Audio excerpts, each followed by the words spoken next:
is an engine that drives the student learning. And when we are going to have the teaching learning process, we need also to enhance the learning assessment, because this will encourage learners to learn things they are not really interested to learn. The result of our assessment influence students for the rest of their lives. It can fail the future of our learners, and it can also be a part of success for our learners. That's why if we are doing good in our assessment, it can do and undo the future of our learners, because these are considered significant determinants of what, when, and how they learn. That's why, once again, we should be careful of our assessment. Do it in such a way that there is fair, and our learners will be motivated to learn rather than our learners will be discouraged. As a teacher, we have to make sure to have a good grasp of the new assessment and grading process, and what tools that we are going to use to have a fair and balanced assessment or giving grades to our learners. I'd like to inform you, my dear teachers, some important dates for school year 2020-2021. This is based on Deped Order number 030 series 2020. So we know that the start of the teaching learning activities was last October 5, 2020. The first quarter started October 5, 2020, and it will end on November 28, 2020. The second quarter will start December 1, 2020, and it will end February 6, 2021. We will have a mid-year NSET for February 28 to February 13, 2021. Somewhat this is a semestral break, but for us teachers, this will be part of our NSET activities. For the third quarter, we will have it on February 15, 2021 to April 10, 2021. For the fourth quarter, April 12, 2021 to June 5, 2021. So summer classes will start on June 14 and will end on July 23, 2021. The beginning of Christmas break will be on December 19, 2020, and resumption of classes January 4, 2021. End of the school year is June 11, 2021, and the total class days for school year 2020-21 is 205 days. So we should always remember these important dates for school year 2020-2021 because nakasalalay sa atin. Whatever monitoring that we are going to use in monitoring the improvement, in monitoring the learning of our learners, and whatever assessment activities that we are going to implement for school year 2020-2021. So that's why these important dates are very, very important. As like what I said, assessment or giving grades to our learners can fail the future of our learners, and this will also be the basis for the successful future of our learners. So again, thank you CID team for granting my request that we need to have a common understanding. We need to study the guideline, the policy guidelines for assessment and giving of grades in the light of the new normal. Thank you again, CID Chief, Chief Nining, and all the education supervisors and our district supervisors. To all the teachers, good luck and enjoy your whole day learning for this new normal. Thank you very much and have a good day. Thank you, Ma'am Goya, for that warm welcome. Next is the key speech of the Learning Continuity Plan Committee Chairperson, ASDS Dr. Hector D.N. Macalala. Thank you, Sir Ronnie. My salute and respect and greetings to our beloved Schools Division Superintendent, Dr. Gregoria Su, together with our CID Chief, as well as our SGOD Chief, all EPS, PSDS, principals, as well as the teachers who are around and those who are listening via FB Live. Sulig best morning, everyone. So, Basic Education Learning Continuity Plan is a progressive document as we brace ourselves in the new normal. From time to time, we are changing and adjusting our plans relative to the different changes every day. For all we know, changes is very, very constant in this new normal. These interim guidelines on assessment aims to provide the teachers as well as the school heads the guidance on the assessment of student learning on the grading schemes to be adopted this school year. As we all know, interim means temporary. So while we are facing this pandemic, these guidelines is just temporary.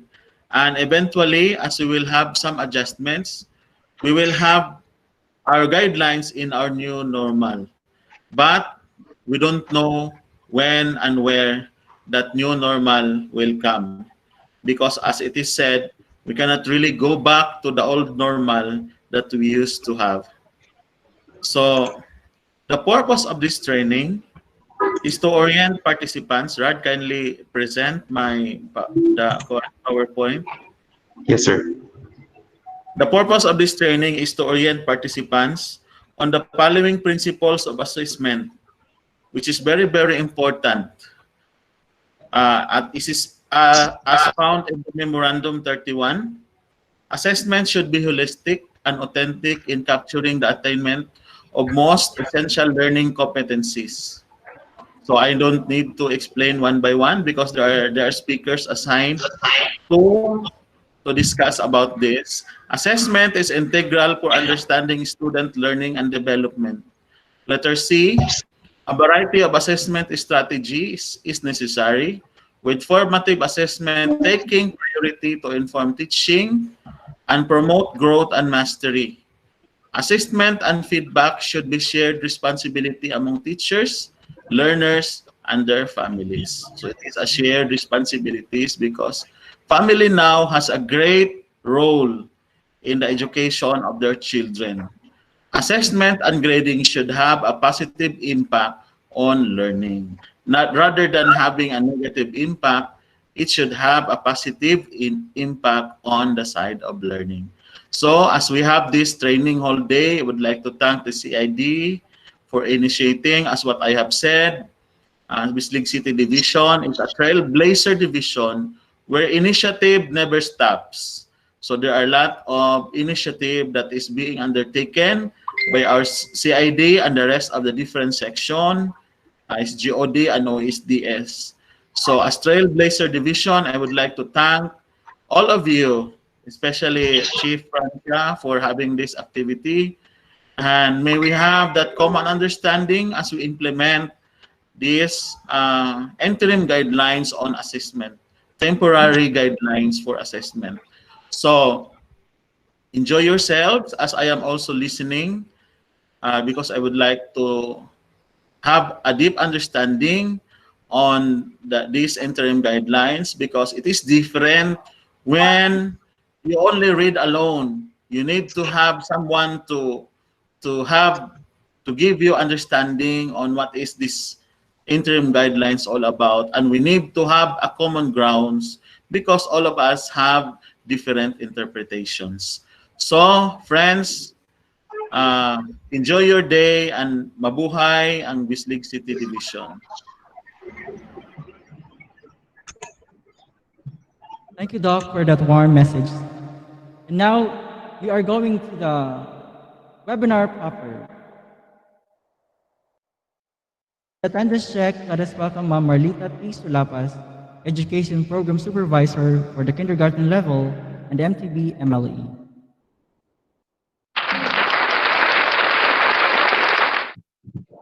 Thank you, Ron. Solid best morning, everyone. To acknowledge and account our school heads and teachers who are in this meeting and watching through FB Live, I would like to request the PSDSS to do the checking of attendance in their district. We will start from Bislig 1 through the PSDS Lina Olvida Soluso. Take it away, Bislig 1.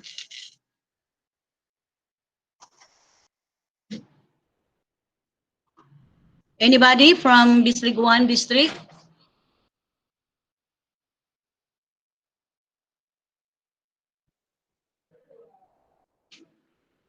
Okay. Since Bislig 1 is not yet ready, we will go to Bislig 2 district through the PSDS Imelda Nazarino Ciano. Thank you so much, Mrs. Solapas. Blessed morning to Sir Rector, to Ma'am Sue, and to the rest of the people here. As to our attendance this morning, we are complete. We have four principals, 2 secondary and 2 elementary school heads, and each school heads is representing 1 teacher, and I'm checking now the attendance, and then they are here ready to listen to the new guidelines. Blessed morning also to my chief, Ma'am Nining Francia, and to the SUD chief, Sir Kinal, Sir Daimi. Yan lang po. Magandang umaga po. Okay, thank you, Ma'am Debs. Now let's move on to Bislig 3 district through the district in charge, Christy Arpelieda. Hello, Chris.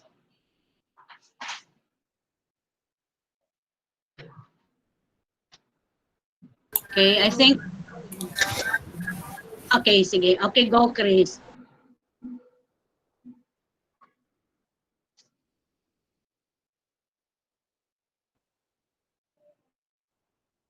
Chris?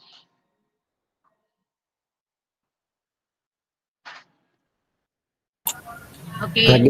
Nag-interview sila ma'am sa Kwan, sa region nga. Okay. Anybody from activity so the teachers do not understand our discussion, so maybe later we will just send the video to them. Thank you very much. Okay, thank you, Mon. It will be addressed by Ron later on, Mamon, because we are still adjusting because the connection here in the division office is so unstable, no? But we will try our best that we can serve you the best connection, no? Okay, let's move on to Bislig 9 district through the PSDS Lelibeth Montañez. Sulig best morning, Ma'am Inday. Okay. Madungog na ko. Actually, yes. United ang signal sa business. So, as to the school heads for elementary and secondary, but I have only 2 schools, no, 1 elementary and secondary. So, we are complete. For elementary, in attendance are Ma'am Liza Lumingkit and Ma'am Runa Burgos. For secondary, na si Ma'am Elma Cordoba. For the attendance. Jing? Solid best morning. We are complete. Ma'am Bibinayu, Ma'am Villalos, Ma'am Michelle Prado, with Ma'am Elvi Coro, Sir Fernando Fernandez. Statement. Let us welcome our Chief or Education Supervisor of CID, Dr. Marvelyn C. Francia.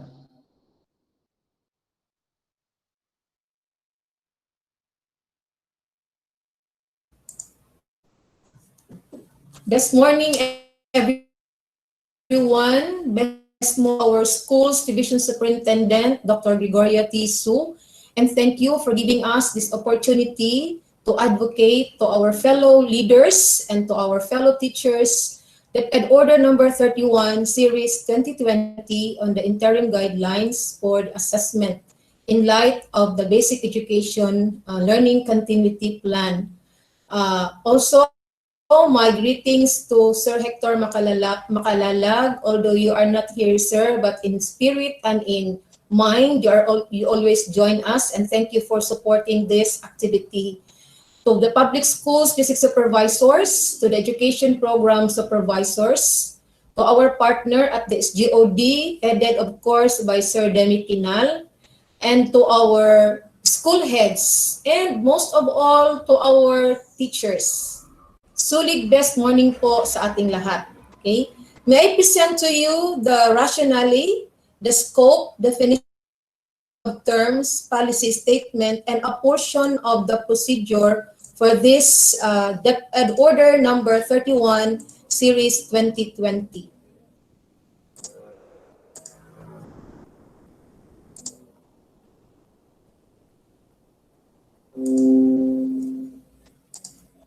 Okay, so I hope you can now view my presentation, no, on your screen.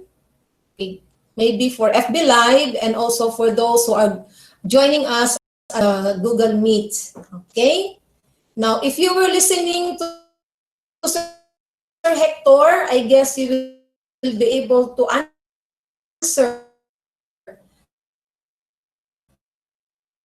the following question. So before I will proceed, okay, here is an anticipation guide. Also, those at the FB Live. No? Okay. Sige, number one, all you have to do is to and development. Creating undue pressure on the teachers, learners, and their families and development. A variety of assessment strategies is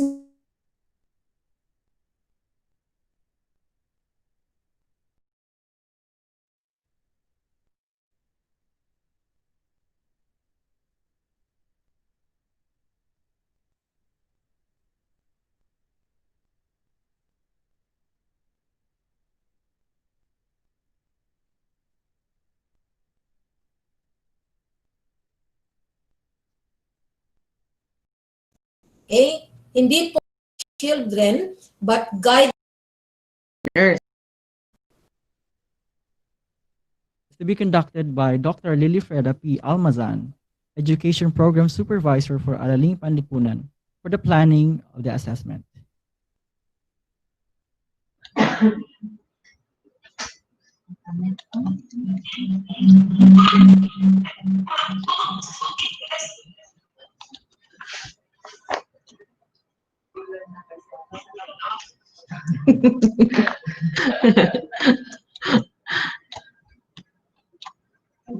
Dako na po. Ano dako?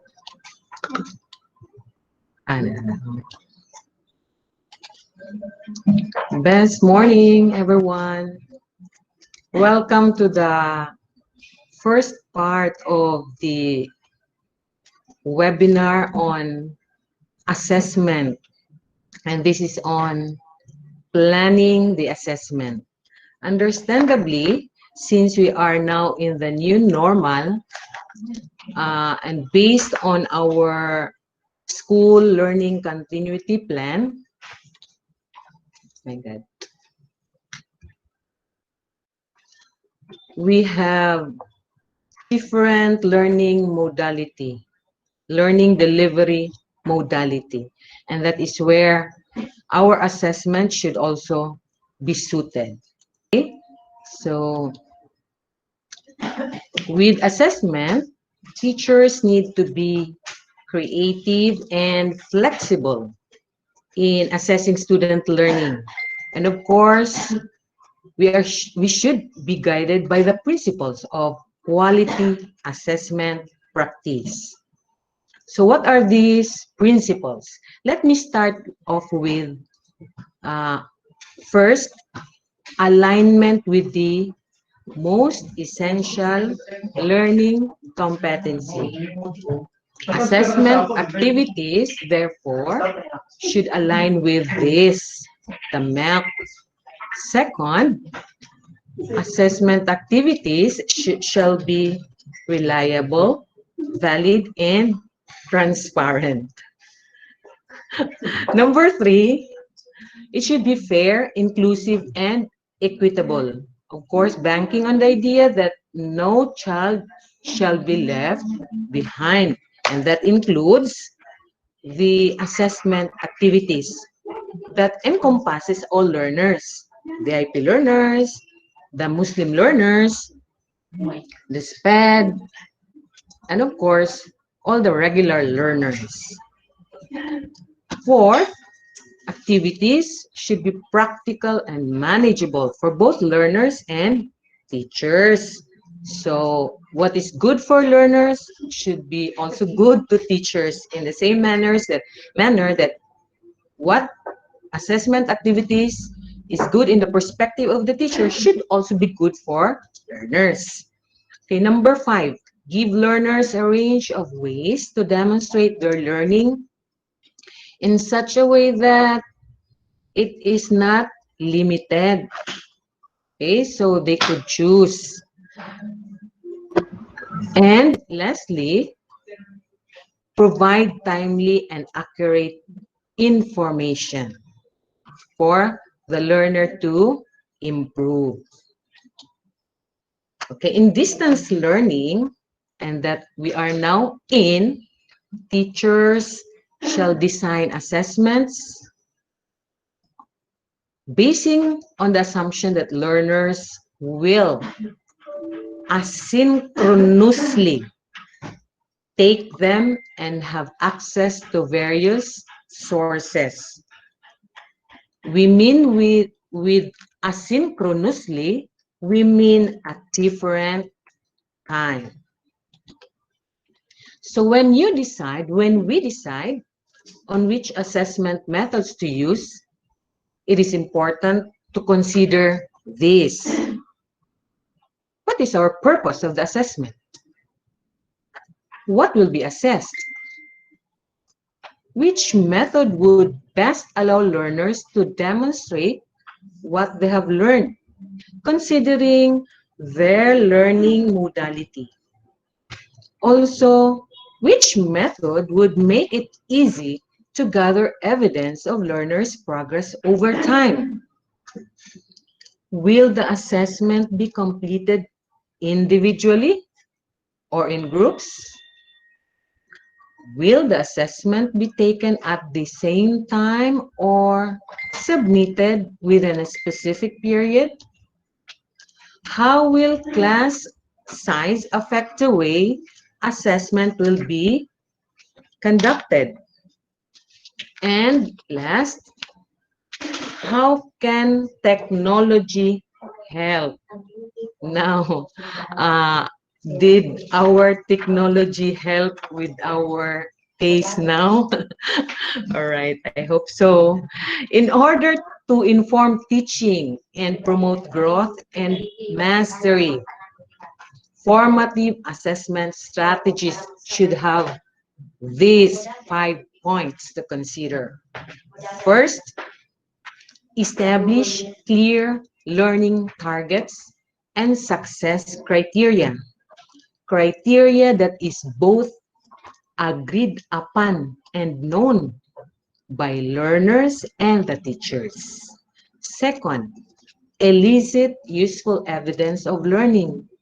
When we design a product or an evidence in line with our assessment, it must help our learnings to develop functional learning. They could use it. Okay. Third, provide timely and effective feedback. Fourth, engage learners in assessing and improving each other's work, and that they're able to see which should be done so that they could improve their skills, and which should be enhanced. Okay. Fifth, increase ownership of their own learning. Okay, because they're the ones doing it, they learn to own it. It is their product. Aside from learning, they become proud of their work. Okay, let me show you an Annex A, sample of the techniques for each formative assessment strategy. So let me just show you, share some, because later you can have a time to read, no?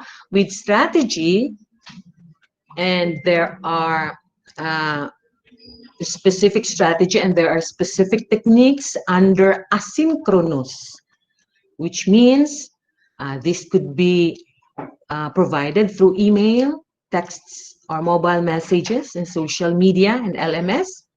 And this could be done synchronously, okay, by phone call, by video call, or by live chat. Let me start with establishing clear learning target and success criteria. So what will the teacher do? Teacher will post the learning targets before the start of a lesson to get learners to think about what they will be learning and how are these connected to their prior knowledge and personal experiences. Then, teacher will present at least 2 contrasting samples of anonymous work and ask learners to post a comment on which is better and express why. And show a checklist or rubric to provide learners a clear idea of what is expected of them. Meanwhile, in the synchronous way, teacher will share and highlight important details of the learning targets and then ask learners to explain the targets in their own words. And then teacher will present at least 2 contrasting pieces of anonymous work and ask learners which is better and why. And then show a checklist or rubric and initiate an interactive discussion. This is where the difference between synchronous and asynchronous modality. Okay, because with synchronous, they are able to interact through discussion together at the same time. Okay, the rest may be read in your sweet time. Okay, let me move on to eliciting useful evidences of learning. Okay, so teacher will pose a variety of questions, especially those that will engage learners in deep thinking, ask learners to respond and to comment on other classmates' answers, and then provide exercises in multiple formats like multiple choice, true or false, matching type, short answer, essay, and let the learners choose when to complete each exercise during a specified period. Okay, so have learners use a paper-based or a digital journal to record what they have learned. On the other hand, synchronously, teacher will pose a variety of questions, especially those that will engage learners in deep thinking. In a whole or small group discussion, call at random at least 2 learners to answer, and then allow volunteers to contribute responses. And teachers provide exercises in multiple formats to be taken on the same day and at the same time. give learners a set of time to complete because it's synchronous. Together we do it at the same time. Okay? Okay? Now with the strategy on providing effective feedback, the teacher will record and upload an audio or a video file containing feedback on a learner's performance. The teacher will send written feedback via email, SMS, or mobile message, and if necessary, add photographs or screenshots of learners' output to support the feedback. And the teacher will use the comments feature in word processing software to provide feedback on writing tasks. There are comments written. Okay, so that is under asynchronously. On the other hand, synchronously doing this assessment, teacher will initiate a real-time conversation with a learner to give feedback about his or her performance. It is a one-on-one feedback, no? Or a live class session. It may be by group. You are in a meet like this, and the teacher will highlight details of common strengths and, of course, areas for improvement. And we allow, as teachers, we allow them to write or jot down note for the feedback that they received. And during small group session, have learners show and explain the improvements they made. Okay, so, all right. So, third, on asynchronously, I mean, teacher may also write feedback on an anonymous work and provide learners a copy of the work. No, posting write-up or an article example and giving comments without writing the name of the owner, and everybody comes to see it and of course learns from the comments. These comments are expected to improve the work of the learners. Okay, so that is providing effective feedback. Let's move on to the strategy on engaging learners in assessing and improving each other's work. Okay, so learners will have a look at others' work. Okay, and of course they assess. No, so how will the teacher do this in an asynchronous modality? First, teachers post ground rules for peer feedback. It is very important. There are rules in every test. Okay? Invite learners to express their concerns with the rules and to suggest any improvements. Okay? All right. Teachers provide examples of different kinds of feedback, comments, so that they will have something to look at, to benchmark to. Okay? Ask learners to reflect on which comments would be helpful to one's work and which ones would not. Of course, when we give feedback, our feedback would mean it is helpful. If our feedback cannot help, we better not share it or comment it. Feedback must be given to help to improve another's work. Okay? Teachers, we will let learners make multiple attempts at one task and select one that they think is the best. So, assessment task should not be one time. No? With feedback, learners will improve their output and gets feedback from the teacher and then effect it. Thus, it improves the work of the learners in the second time of try, in the third time of try, no? So it's not one time. On the other hand, synchronously, teacher will conduct a whole class session to construct ground rules. Right? The same, no? There is or there are ground rules. And then it shall be made clear to learners in that they are able to explain the rules in their own words, no? And then present examples of feedback and comments and ask the learners, all right, which of these do you think are helpful in improving your work or our work? Why do you say so? And the learners will have to say their answers because it is synchronously. Okay?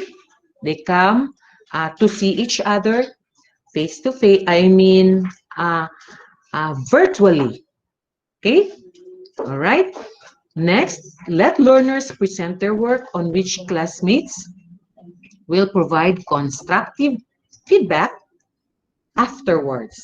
And then encourage each learner to incorporate the suggestions and resubmit the revised documents. Again, with improving each other's work, there are given feedbacks. The learner will have to incorporate or effect it in their work and making an enhanced, a revised document.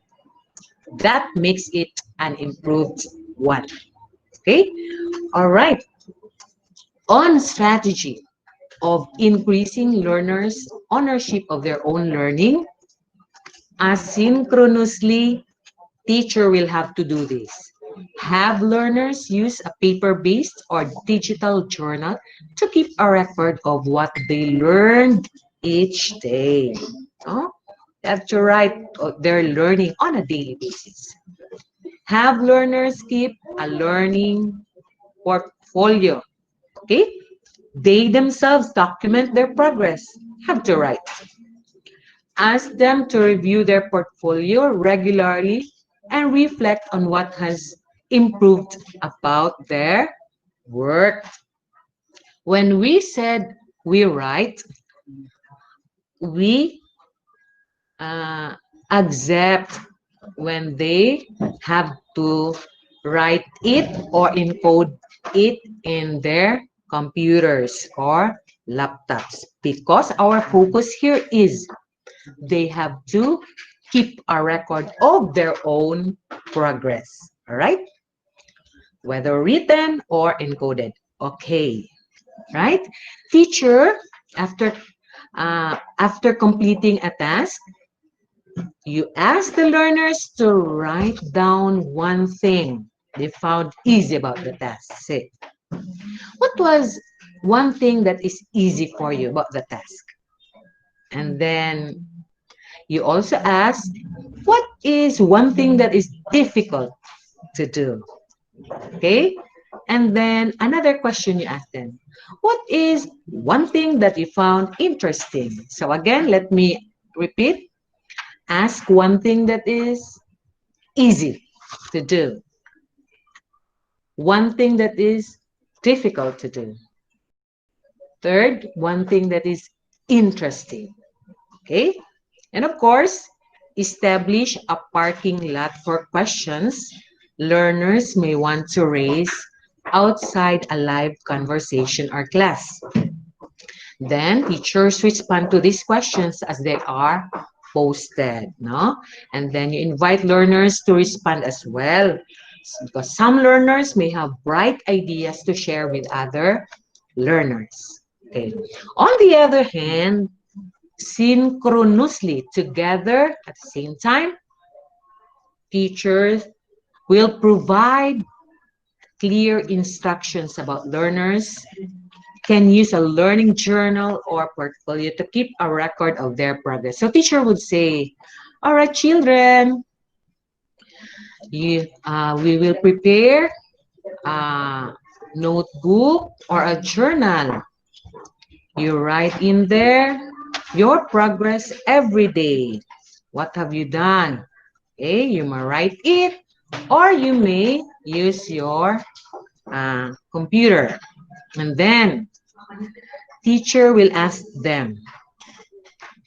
Somebody may share about one thing that he or she found it easy about our task. Then ask someone to share. Then call again another one. Somebody will share about one thing that they found difficult. Okay. And call again another one to share one thing about they found interesting about the task. They come to interact. And lastly, teacher will schedule a session for answering the questions posted in the parking lot. Of course, she encourages the learners to respond first so that they will have time to share their thoughts and to share their bright thoughts, okay, bright ideas. Of course, after them, it would be the part of the teacher to share his response to the parked questions. Okay, so let's move on now to formative assessment. What is it according to Christodoulou? He said in 2016, it is about getting better. So it should be frequent, repetitive, and free from restrictions of grading. No? It's not limited to grading. It should target skills that are necessary to the attainment of learning competencies as measured in summative assessments. Okay?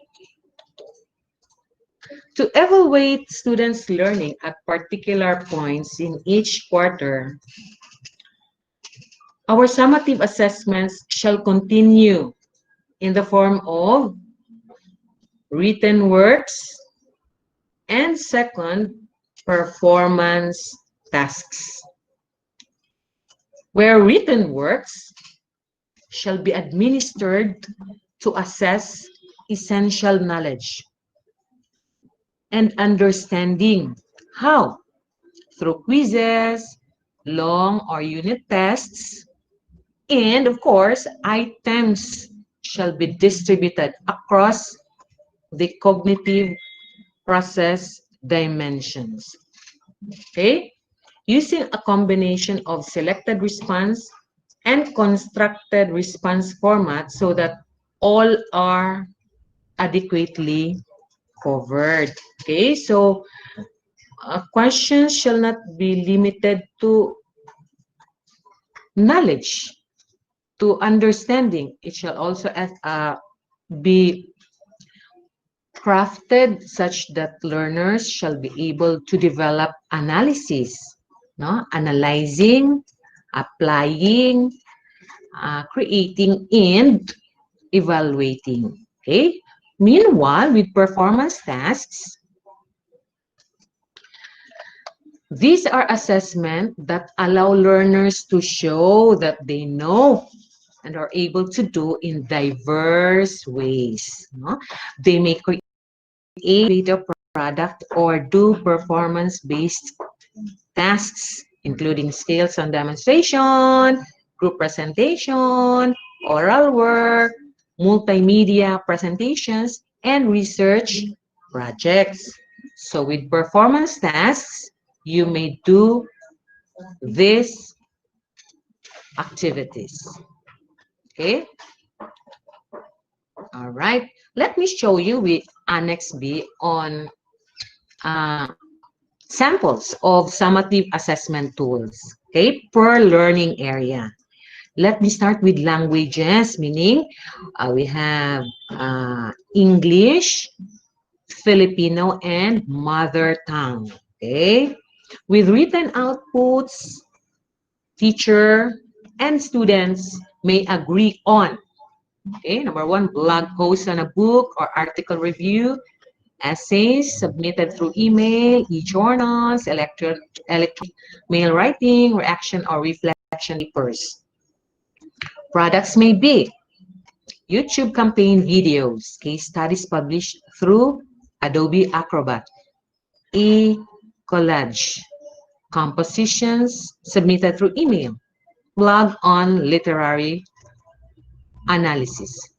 Performance tasks may be number one, online debates via Zoom or Google Meet, online interviews, multimedia presentation using PowerPoint or Canva, and panel discussions and online presentations. Okay, these are only suggestive and it does not limit. You may have your enhanced written outputs, okay, products and performance tasks. Okay, there are some more of these. In your own sweet time, you could read this, no? It is also present in our DepEd Order 31, Series 2020, as mentioned earlier by Chief Francia. Okay?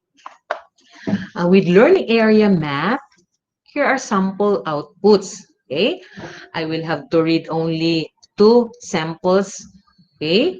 So that we could dwell much on how to write assessment or performance tasks. Okay, with written outputs in math, you could have data recording and analysis using Google Forms, or geometric and statistical analysis using Stata or Alex.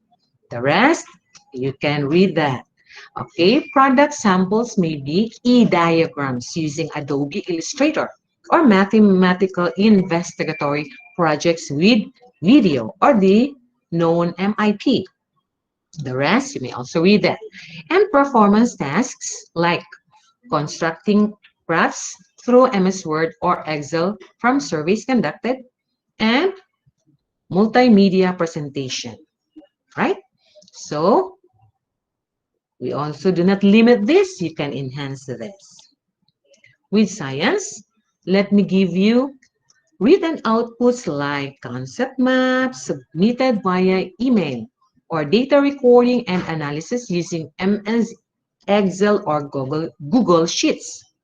With products, the investigatory projects, and the e-models and diagrams, and e-construction. For performance tests, you may have designing of action plans, or online debates, designing various models using software. Of course, there's a lot more that you could read, all right? So in your own sweet time, read and have your choice, which is suited to your learners, okay? With Araling Panlipunan, okay? Written outputs may be concept maps and organizers, blog essays, e-journals, of course, news writing, and many more. With products, we have e-collage, leaflet, poster, and slogan making. Of course, map construction, research work.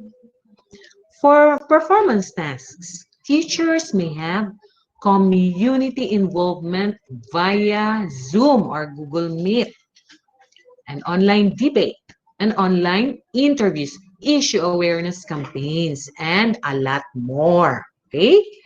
With music, you have blog essays, reaction or reflection papers, research papers. You could also have products with musical arrangements, musical and song analysis, musical research. Okay? With performance, teacher may opt to allow learners to prepare multimedia presentation, the musical presentation, online skills demonstration like singing, playing instruments that we used to see on YouTube, no? Okay. With art, of course, written outputs on blog essays, reflection or action papers, research papers, and products like art criticism and appreciation compilation, online art exhibit via website or FB, art projects and portfolio. Teachers may agree with learners on performance tasks like art production, multimedia presentation, e-portfolio, online skills demonstration like drawing, coloring, painting. Okay. With physical education, teachers may have written outputs like blog essays, reactors, as mentioned in other subjects, the same products, article or journal review, and of course this one, personal fitness and health logs. Okay. And with performance tests, teachers and learners will agree on video of personalized exercise programs, assessment, or skills demonstration. This is good, right? Okay, with health, blog essays as mentioned, online debates, of course, may vary with topic on health. Debates on Araling Panlipunan will, of course, focus on social science issues. With ESP, the same. They may have blog essays, journal writing, and have products like argument analysis, express activities, and performance tasks like issue awareness campaign. Okay, so these are also mentioned in other learning areas, presentations and multimedia presentations. Okay, personal action plans, and many more. Of course, we do not limit your performance task design to this presented one, which we are only suggesting for you to use or agree with your learners. Okay, with EPP, we also have blog essays and diagrams and charts with products on technical drawing output and prototype building with video demonstration. And of course, our performance tasks in there, skills demonstration via YouTube, Zoom, or Google Meet, and skills application with video, with digital or printed modular learning, TV, or RBI and homeschooling. We have also presented here languages. There are similarities of the written outputs across all learning areas. What we have to do is to suit to the modality, because here it's digital and printed, modular. Okay, so depending on the modality, you could use these suggested tools and you craft how you're going to implement it in your own classes. Okay? The same manner with science, Araling Panlipunan, music, art, physical education, health, edukasyon sa pagpapakatao. Okay. And that's it. It's all in the hands of the learners and the teacher to agree on the tools, the written outputs, products, and the performance tasks. Okay? Before I end my presentation, let me share to you this quote, which I have taken from Pinterest. It says, a child is more than just a test score. All right, thank you. More of this on assessment with Dr. Irene Aho. Thank you, everyone.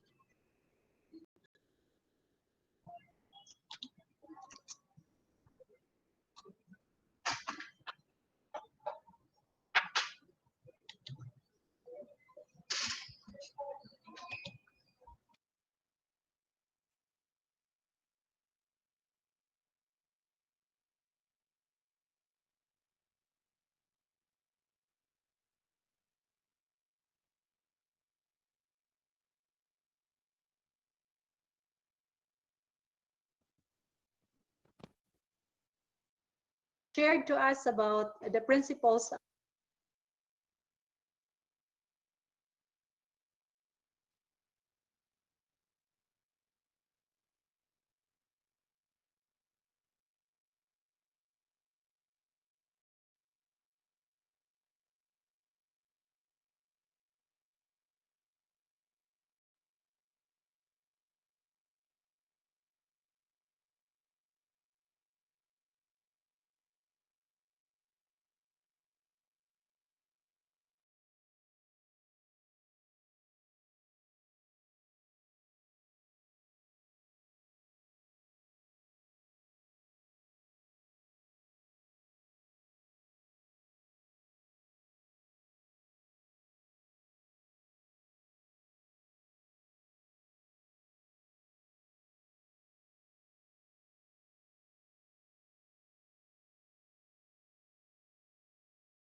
Sulig best morning, everyone. Sulig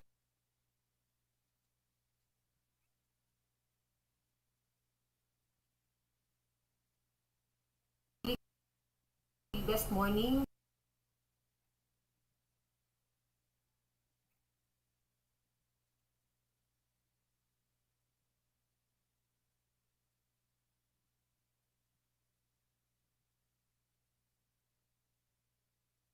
To our Schools Division Superintendent, Madam Gregoria T. Su.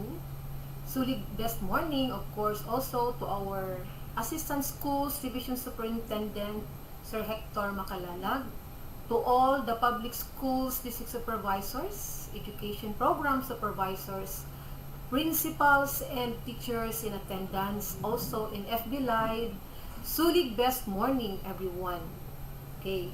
Now, this is the interim guidelines for assessment and grading in light of the Basic Education Continuity Plan or DepEd Order number 31, Series 2020. I will now discuss or present to you the rationale, the scope, the definition of terms, policy statement, and a little about the procedures.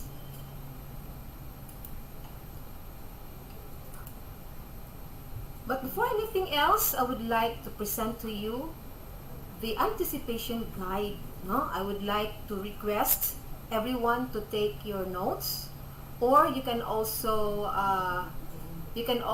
write your answers on the chat box if you wish. Okay? Now, for this anticipation guide, you will only answer agree or disagree. I will be giving 5 statements regarding DepEd Order number 31, Series 2020, and all you have to do is to analyze that statement and tell whether you agree or disagree. May I start with number 1. Assessment is integral for understanding student learning and development. Assessment is integral for understanding student learning and development. Okay, do you agree or disagree? Let's proceed to number 2. Assessment and feedback is the responsibility of the teachers only. Assessment and feedback is the responsibility of the teachers only. Number 3, assessment and grading should have a positive and negative impact on learning. Assessment and grading should have a positive and negative impact on learning. Only when necessary shall parents or guardians be requested to assist in the assessment process. Only when necessary shall parents or guardians be requested to assist in the assessment process. And for number 5, learners are not required to accomplish the self-monitoring tool. Learners are not required to accomplish the self-monitoring tool. That's it for our anticipation guide. Later, before we will end my presentation, okay, we will go back to this anticipation guide and find out if you have given the correct answers. Okay, so what is the rationale of the interim policy guidelines for assessments and grading in light of the Basic Education Learning Continuity Plan? The continuing threats of COVID-19 in the country and the world brings about unprecedented challenges to basic education. As schools prepare for school year 2020-2021, teachers and parents must adapt to alternative learning modalities to ensure that learners achieve essential curricular goals. This requires creative and innovative ways of designing optimal learning experiences and assessing learning progress effectively under adverse circumstances like the one that we are experiencing now under the COVID-19 pandemic. As stated in DepEd Order number 8, Series 2015, okay, if you still remember DepEd Order number 8, Series 2015, the policy guidelines in classroom assessment for the K-12 basic education program, assessment should be used to inform and improve classroom practices and promote learning outcomes. However, in distance or blended learning environments, it is necessary to utilize alternative tools and strategies for assessing and supporting learning while creating undue pressure on the teachers, learners, and their families. I would like to underscore, while avoiding creating undue pressure on the teachers, learners, and their families. The scope of DepEd Order number 31, Series 2020 is as follows.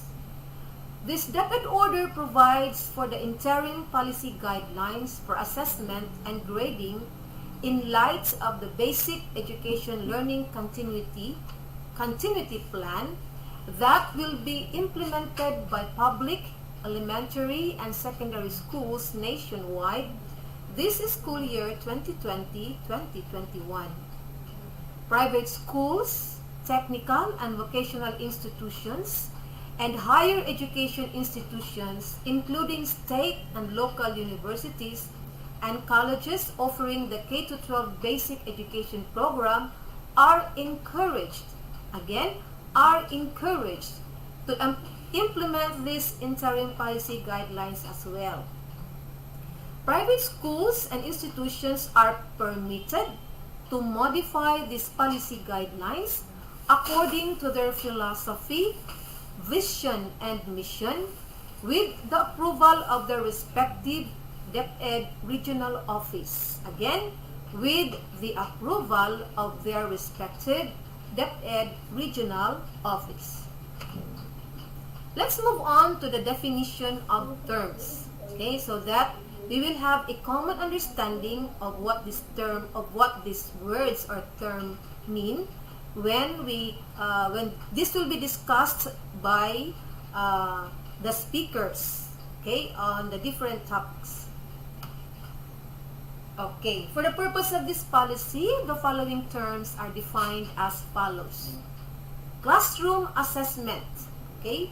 Classroom assessment is an ongoing process of identifying, gathering, organizing, and interpreting quantitative and qualitative information about what learners know and can do.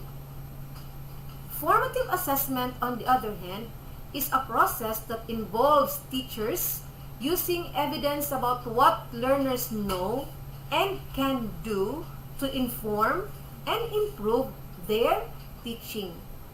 This process, through the teacher's immediate feedback, enables students to take responsibility for their own learning and identify areas where they do well and where they need help. Again, identify areas where they do well, and if they are not doing well, where they need help. Summative assessment is an assessment that is usually administered toward the end of a learning period to measure the extent to which the learners have mastered the essential learning competencies, the result of which are recorded and are used to report the learner's achievements. Grading, on the other hand, is the way of reporting assessment data by assigning a value to the results as a record of students' ability, achievement, or process. This is per definition coming from the Association for Supervision and Curriculum Development in 2020. The policy statement of DepEd Order number 31, Series 2020. The Department of Education is committed to ensure educational continuity in this time of crisis while looking after the health, safety, and well-being of all its learners, teachers, and personnel. Schools must adopt assessment and grading practices that can most meaningfully support student development and respond to varied contexts at this time. This policy is grounded on the following principles. Letter A. Assessment should be holistic and authentic in capturing the attainment of most essential learning competencies. It should be holistic and authentic. Assessment is integral for understanding student learning and development. This is one of the questions for our anticipation guide. Okay, assessment is indeed integral for understanding student learning and development. Letter C.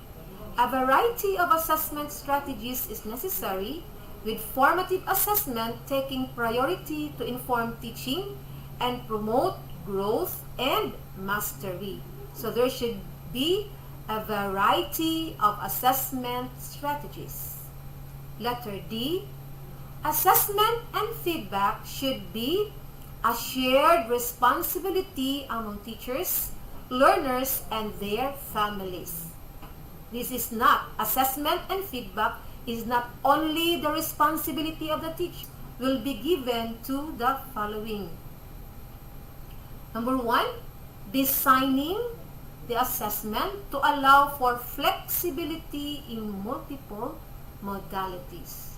So there is no one-size-fits-all design of assessment, especially in this time of the pandemic.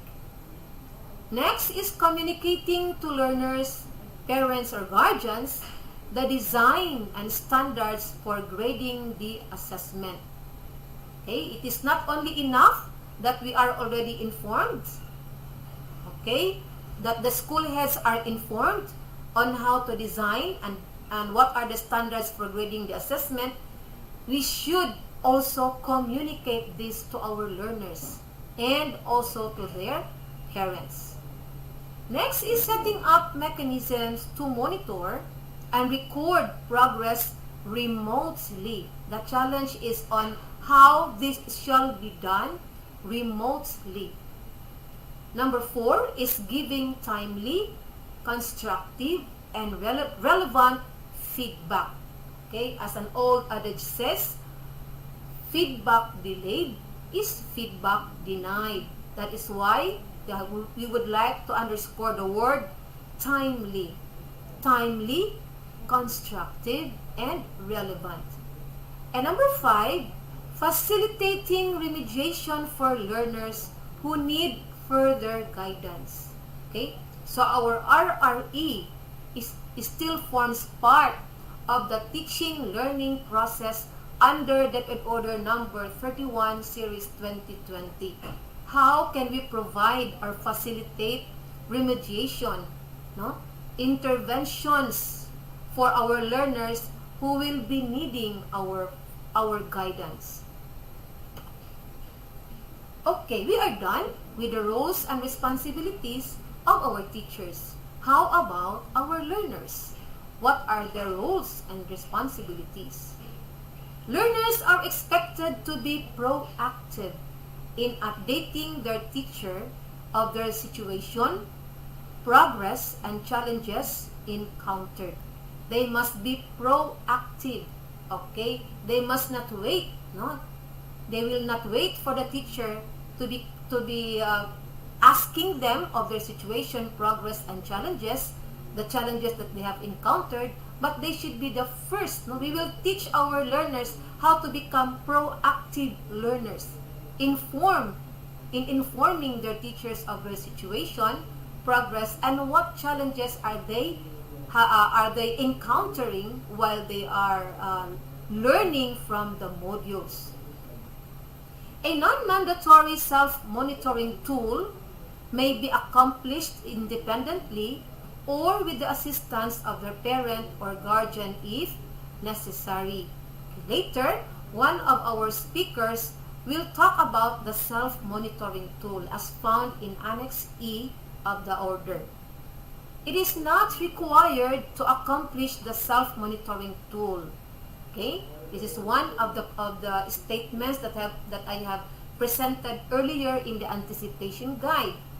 It is not required to accomplish the self-monitoring tool, but its usage is highly recommended to keep track of learners' academic progress. Okay?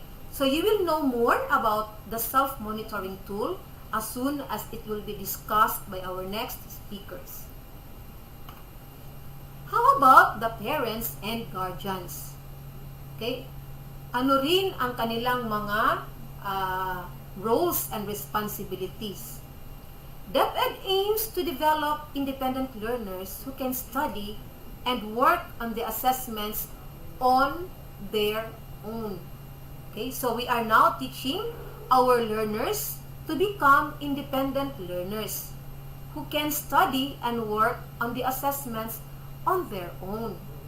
However, in this school year's implementation of distance learning modalities, parents and guardians will play a crucial role in guiding their children in adapting to the changes of distance learning processes. Our partners now, our partners now in molding our learners are their parents and their guardians. Thus, only when necessary, parents or guardians are requested to assist in the assessment process by, that is only when necessary. How? By communicating with the teacher to give updates on their child's situation, progress, and challenges encountered. Okay, so the teacher and the parents should establish an open communication. Okay? They should come up with a system wherein from time to time the teacher will give updates to the parents, and the parents on the other hand can ask for updates coming from the teacher. Okay? Next is by guiding their children in accomplishing the assessment task and or monitoring tools designed by their teacher. The word is guiding their children in accomplishing the assessment task, not accomplishing the assessment task for their learners. I know these two, are very challenging indeed. However, we have to find ways. We have to teach, we have to orient our parents on how to communicate and how to guide their children. Okay, now I am done. I am done with my presentation. Let us now go back to our anticipation guide, and you can now go back to your notes and find out if you have done well, For number 1, assessment is integral for understanding student learning and development. Did you agree or disagree? We have to agree that indeed assessment is integral, kailangan, very important for understanding student learning and development. So if you answered agree, congratulations, you got it right. Number 2, assessment and feedback is the responsibility of the teachers only. We have to disagree because, if you will recall, the statement was assessment and feedback is the shared responsibility of the teachers, the learners, and the parents or guardian. So if you disagreed, you got it right. Congratulations. Number 3, assessment and grading should have a positive and negative impact on learning. Friends, we have to disagree on this because assessment and grading should have a positive impact on learning. Hindi talaga magiging negative. Number 4, only when necessary shall parents or guardians be requested to assist in the assessment process. Did you agree? You're correct. You got it right. Only when necessary. No? Kung kinakailangan that the parents will be requested to assist in the assessment process. And the last, learners are not required to accomplish the self-monitoring tool. Yes, you are right. If you agreed, they are not required to accomplish the self-monitoring tool, but this is encouraged. No? Our learners are encouraged to fill out the self-monitoring tool for tracking purposes. Okay? So, that's it for my presentation. Okay? More speakers will come after me to discuss on the different aspects of DepEd Order number 31, Series 2020. For that, I'd like to say thank you for listening. This is Marvelyn Francia, the Curriculum Implementation Division Chief of Bislig City Division. Sulig best morning, everyone. One, assessment is an engine that drives the student learning. And when we are going to have the teaching learning process, we need also to enhance the learning assessment, because this will encourage learners to learn things they are not really interested to learn. The result of our assessment influence students for the rest of their lives. It can fail the future of our learners, and it can also be a part of success for our learners. That's why if we are doing good in our assessment, it can do and do.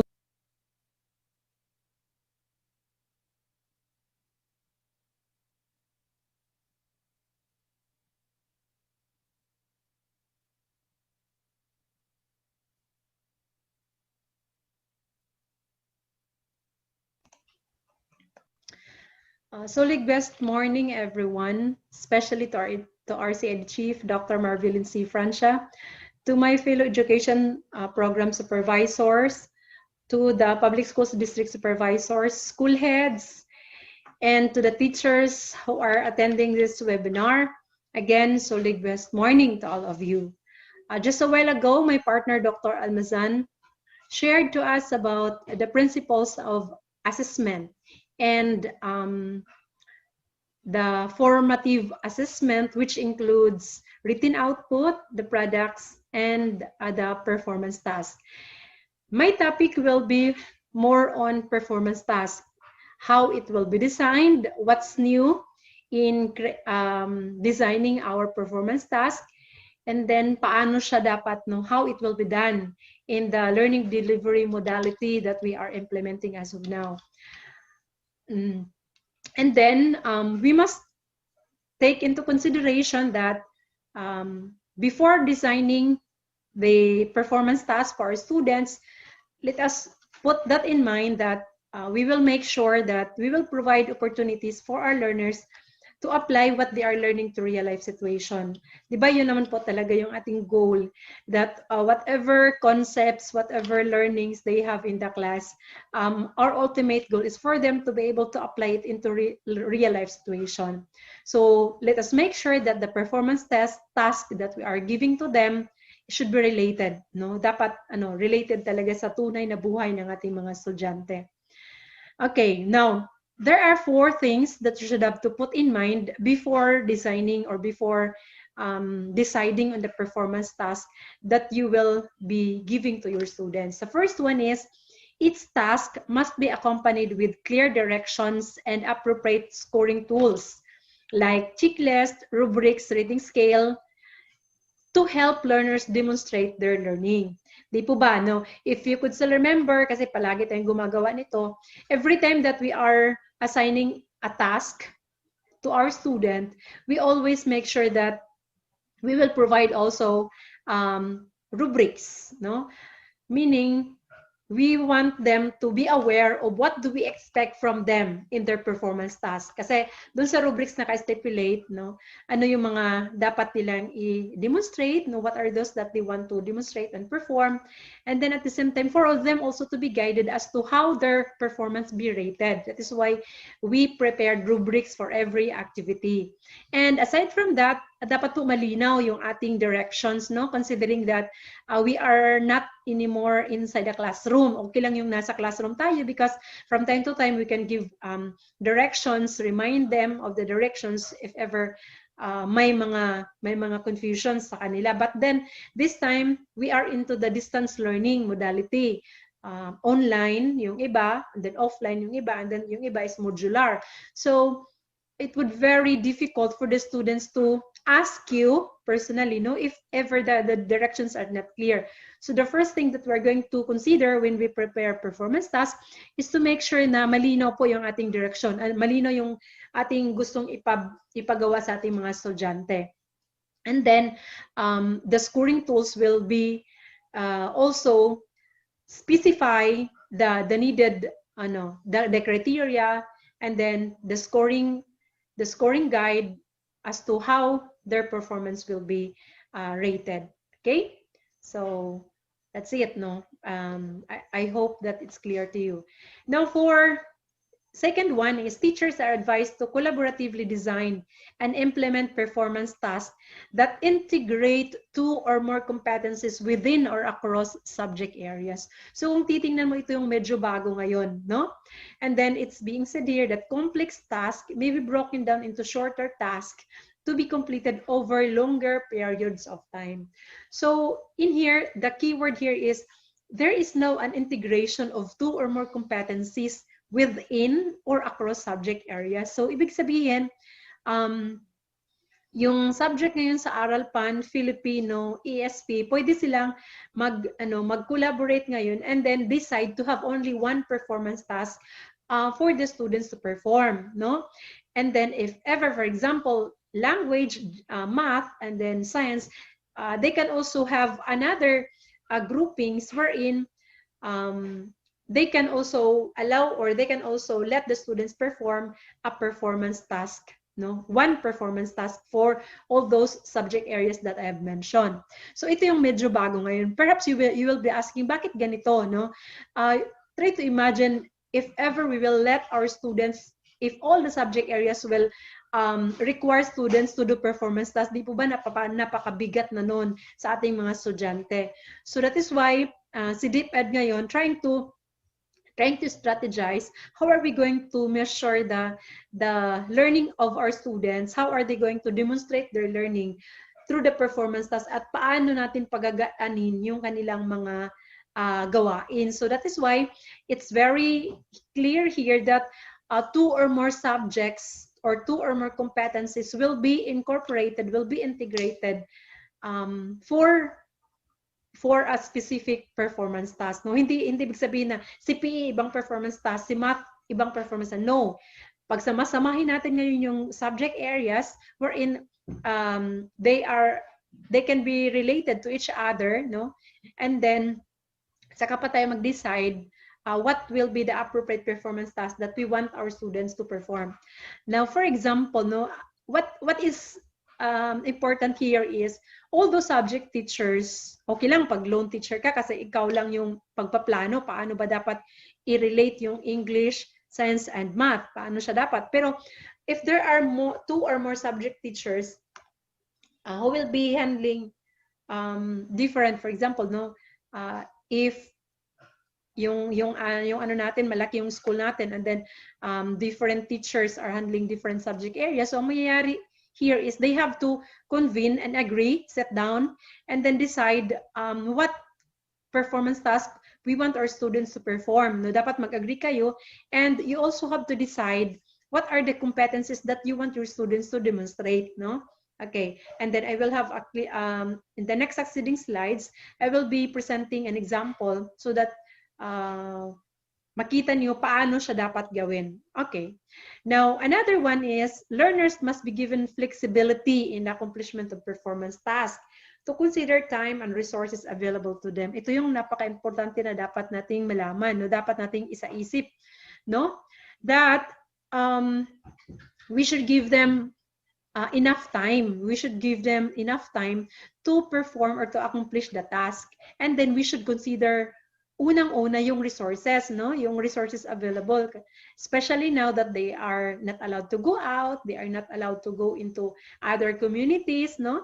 And then most of the performance tasks will be performed at home. So you should have to consider, no, yung mga materials. Halimbawa, if you want the students to perform a particular experiment, may mga test tube ba sa kanilang bahay, yung mga ganun ba? So try to decide and try to make try to analyze first the performance task bago mo sabihin sa bata na, ay, oh, ito yung gagawin mo. Baka kasi you are giving performance task, halimbawa, to those students who are located in a far-flung area na wala silang internet, walang signal, and you want them to create a vlog kasi yun ang sinasabi, kailangan mag-vlog. So, how it will be, no? Hindi po siya feasible. So, you always have to consider this, that the resources are available, it's within their reach, no? Dapat andun lang sa kanila, and then they accomplish it within the period, within the given period of time. Baka kasi we are so, baka yung gusto lang natin na performance task ang gusto nating ipa-perform sa bata without considering their context also, without considering their readiness, the materials at hand, and then the resources at home. So all those things, no? Dapat ito yung mga dapat nating isa-isip. And then, nonetheless, all learners within a class should be assessed on the same competencies using the same scoring tool. Of course, hindi naman pwede yung isang grupo lain ang imong ipabuhat, no, or the other group lain apod. So it should be all learners will be given the same performance task, and then all the scoring tool will also be the same. So dapat ganun yun. And then teachers must exercise their professional judgment in carrying out summative assessment. So ibig sabihin, we should be fair enough in giving credits, in giving grades to our students. And then we should provide enough opportunities for learners to practice and to redo their work whenever necessary. So ito po, they can redo, no, their work. So meaning you have to provide ample time for the students talaga for them to accomplish the task so that they can reach their learning targets with the least amount of pressure. So dapat hindi po natin i-pressure ang ating mga estudyante na, okay, sige, pasan nyo na, today na is the deadline, dapat meron na kayo nito. So hindi po. It's parang it's no po that we want to pressure our students to accomplish a task with a limited period of time. Dapat ample time po talaga, and then exercise flexibility, allow the students to redo if ever sa tingin nila medyo kulang pa, no?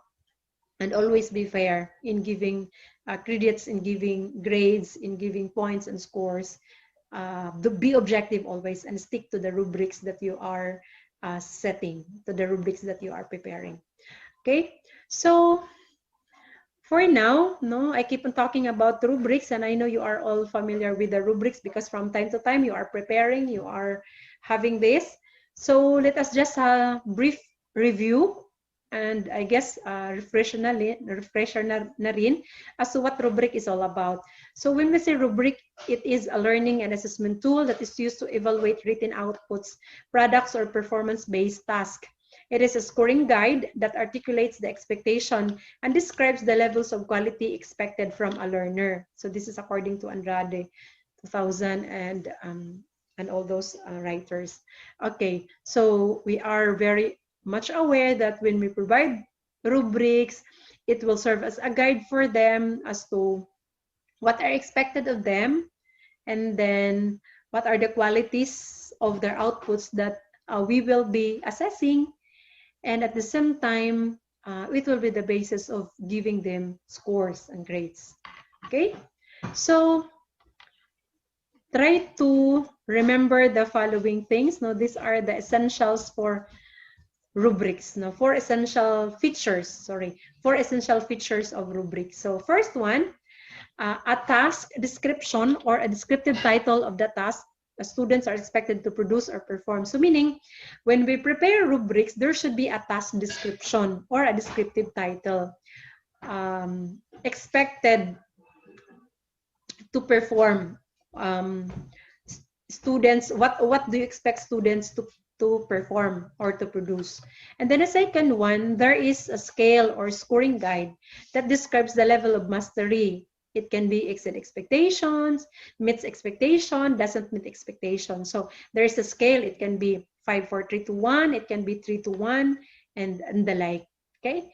And then another one is there are components or criteria students are to attend to in completing the assignment task, like the types of skills that you want to demonstrate, the knowledge, or it can be you want to assess the students as to the content, the organization, and the like. So you can have that criteria, and then you also have this description of the performance quality, like you said, the organization, the content. So you have to elaborate further. How will the students be rated in terms of the content?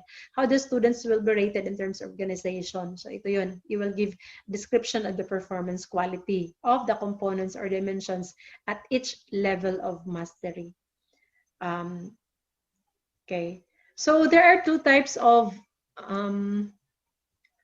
rubrics. No? The first one is Analytic Rubric. And then the second one is holistic rubric. So titingnan natin ano tong analytic and then ano tong holistic. Even though maraming beses na tayong gumawa ng rubrics, but then again, it's good pa rin na balik-balikan for mastery. For analytic rubric, this articulates different dimensions of performance and provides ratings for each criteria or dimension. So meaning to say, when we say analytic rubric, no, medyo detalyado po siya, no? Detalyado. So here is an example. Of course, you will have the title, as what I've said a while ago, dapat may title po. So in here, yung example natin, math problem solving rubric, this is the title. And then there is a description also. So it says here, this rubric is designed to measure the quality of a process rather than the quality of an end product. Work samples or collections of work will need to include some evidence of the individual's thinking about problem-solving task. And all this, okay. And then another one, it also has the scale or the scoring. So you will see that there is scoring 3, 2, 1, and then you have there the mastered, the working towards mastery, and the needs improvement as the scale. And the criteria, so these are the criteria, like define the problem and then identify appropriate strategies and all. And we also have the performance indicators, yung descriptors, like yung sinabi ko kanina, when can the student get a rating of 3? So ito sinabi dito that they can have a rating of 3 if their work demonstrates the ability to construct a clear and insightful problem statement with evidence of all relevant contextual factors. So this is how the students will be rated, no? And then 2 and 1 and so on. So ito yung analytic rubric, detalyado siya, and then each criteria has the performance descriptors. Talking about holistic rubric, this is somewhat like general, no? Hindi siya ganun ka-specific. When we say holistic rubric, describes the overall characteristics of a performance and provides a single score. No, you have here example. Of course, you have to indicate also the title, which is portfolio grading. So, kasi yung portfolio ng mga bata, kailangan din natin i-assess, kailangan din natin bigyan ng marka. So, therefore, we also have to set a rubric for portfolio. So, this is it.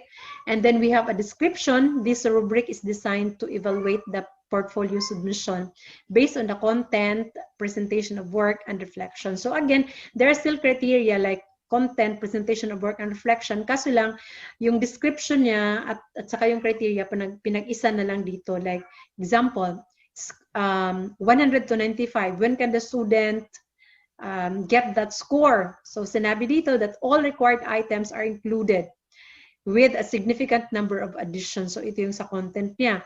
And then items clearly demonstrate that the desired learning outcomes for the term have been achieved.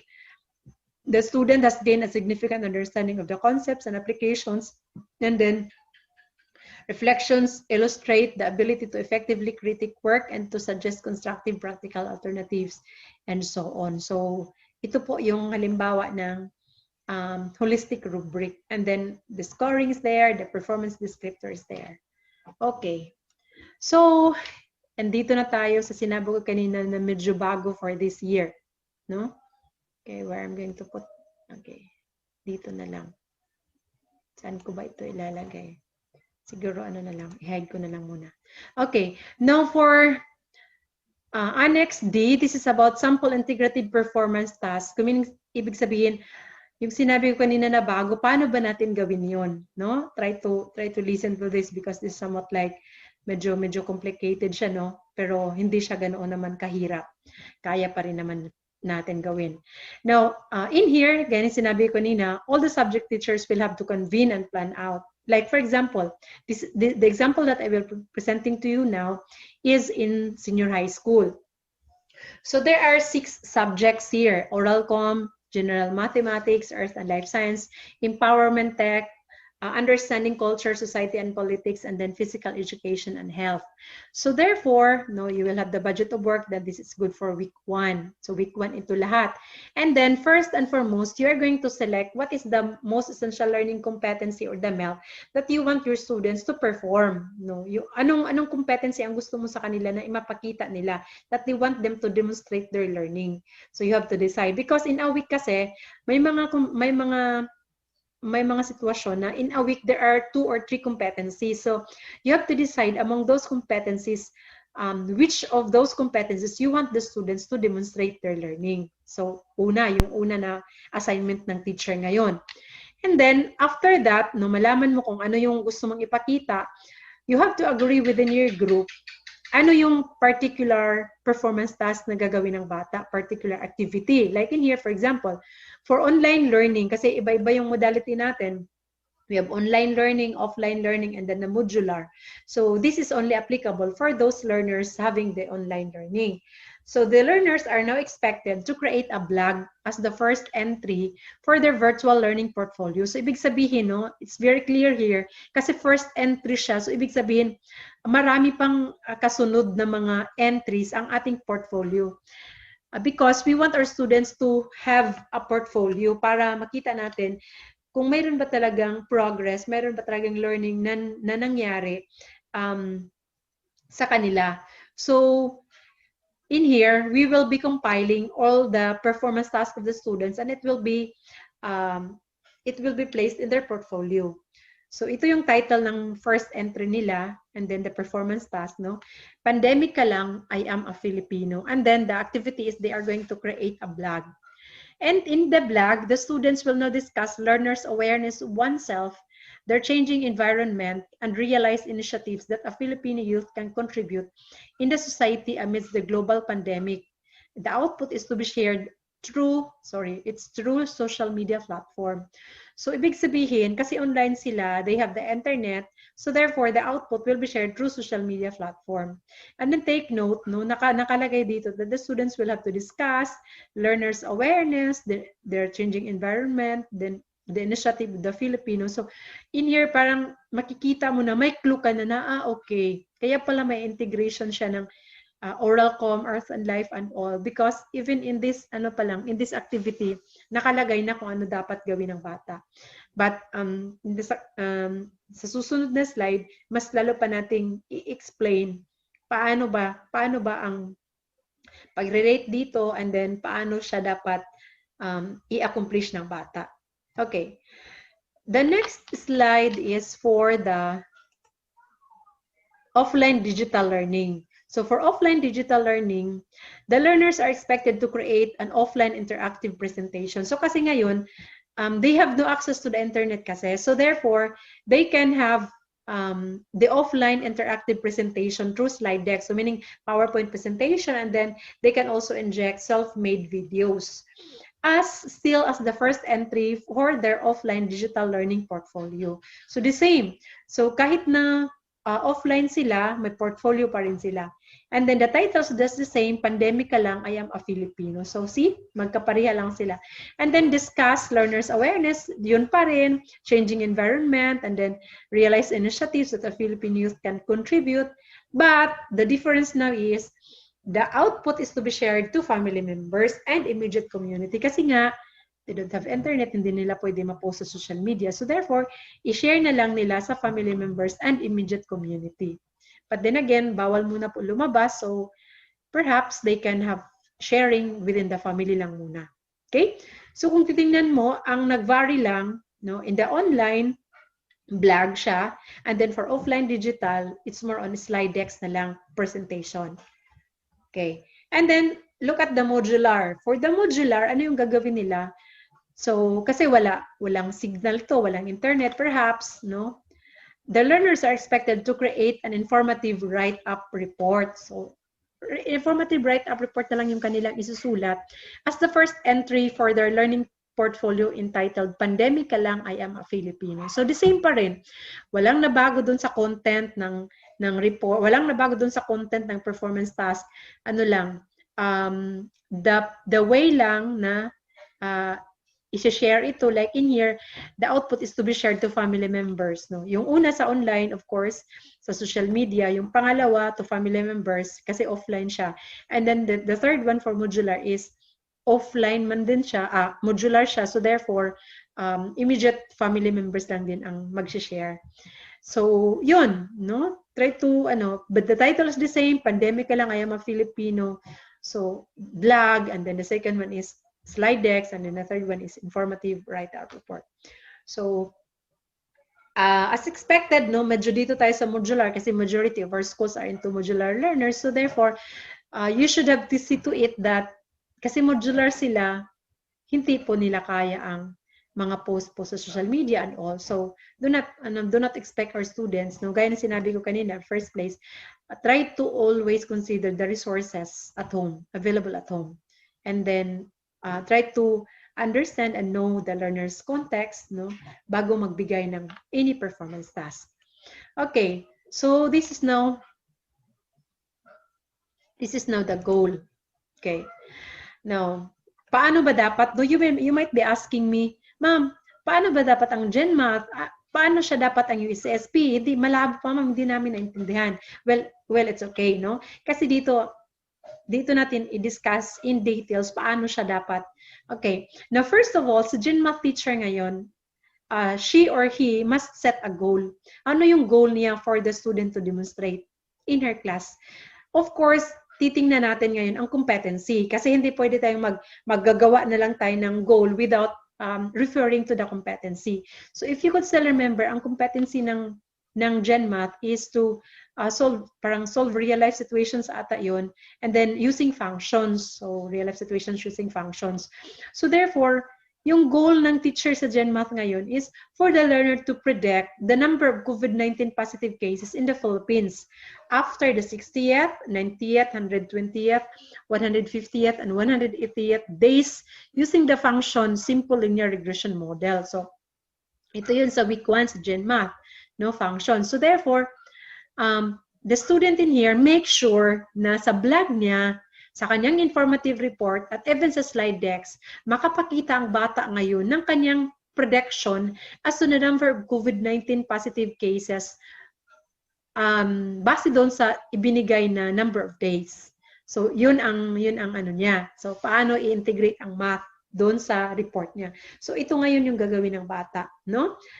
I-predict niya just she will give or he will give now a prediction or an estimate as to the positive number of positive cases, no, COVID positive cases in the Philippines. Okay, so medyo ano na yun.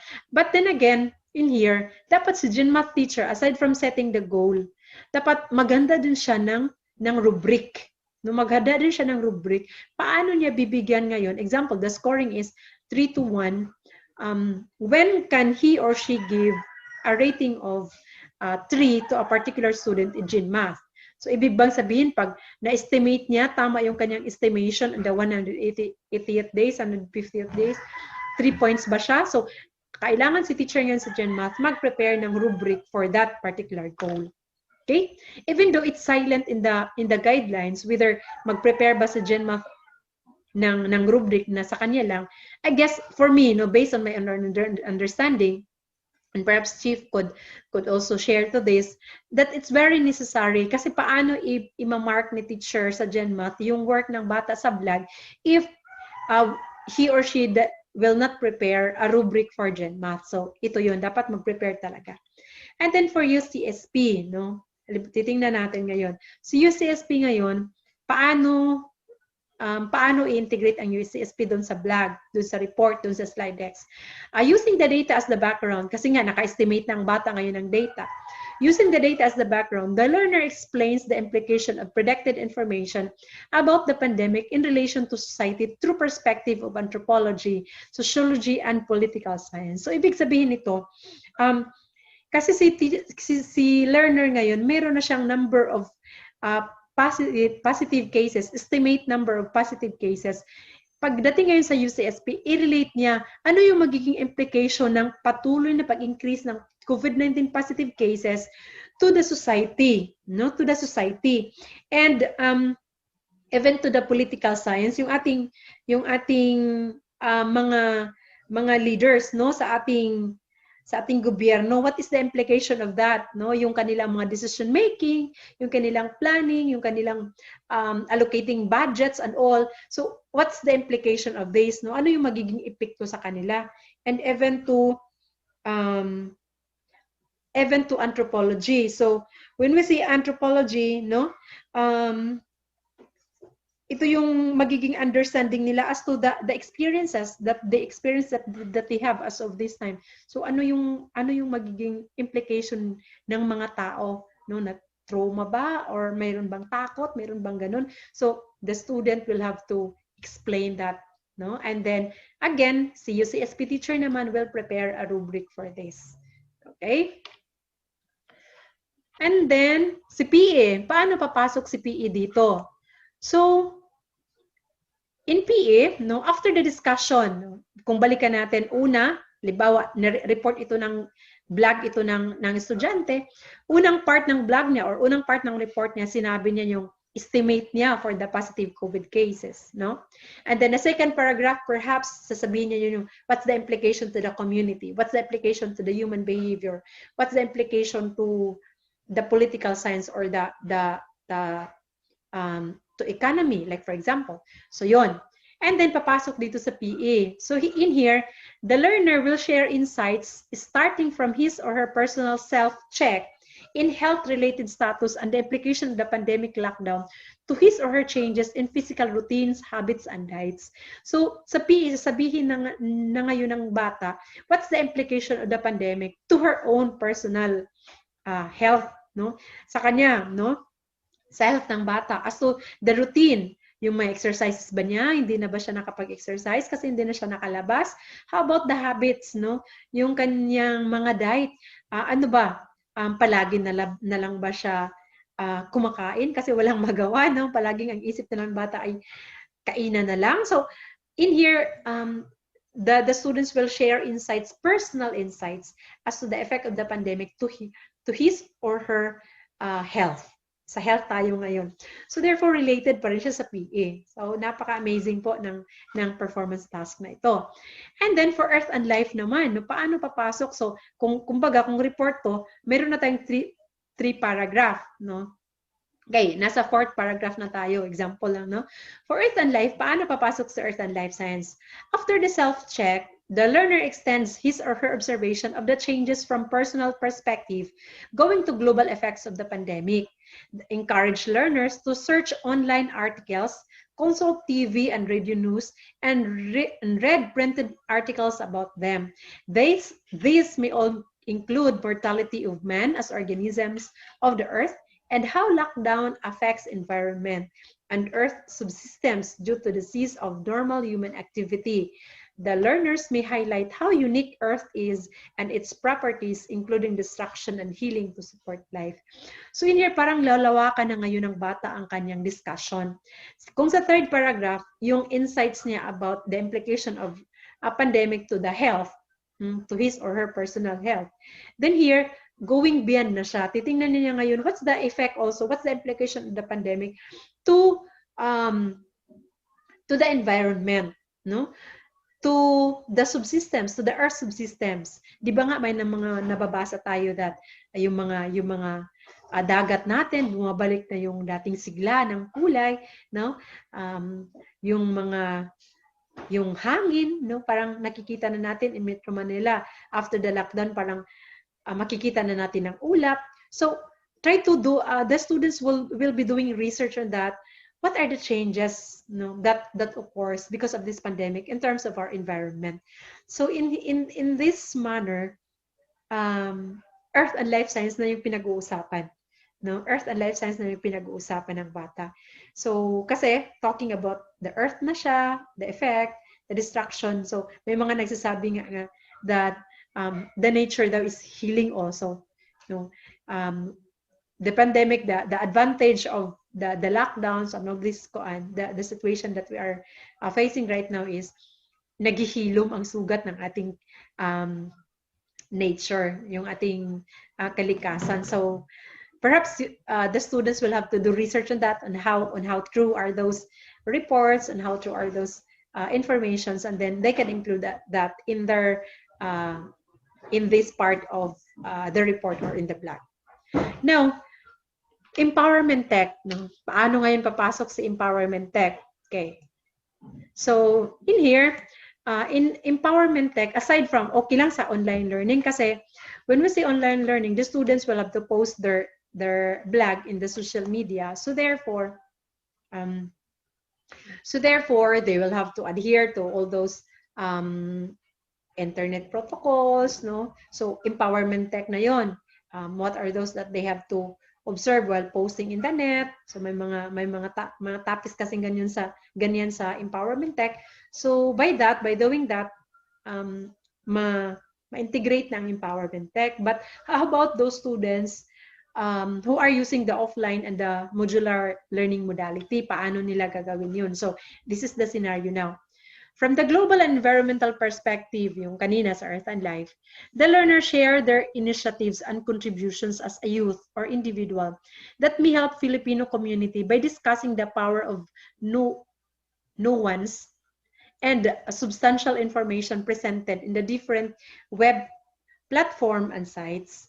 This also includes the importance of being vigilant to presented contents in addressing goals and situational challenges in time of pandemic. Learners could also relate the presence of provision of punishment for dissemination of fake information and news in the Bayanihan to heal as one act. So in here, they are into promoting responsible use of social media. So dito pag-uusapan ngayon, kumbaga kung report to, pang 5 paragraph na ata to, kasi kung babalikan natin yung first paragraph will be about the estimate of the students at GenMath about the positive cases. Pangalawang paragraph will be the implication to the society sa USCSP. Pangatlong paragraph will be the implication of the pandemic to the health, no, sa PE. And then pang-apat na paragraph, the implication of the pandemic to the environment sa Earth and Life.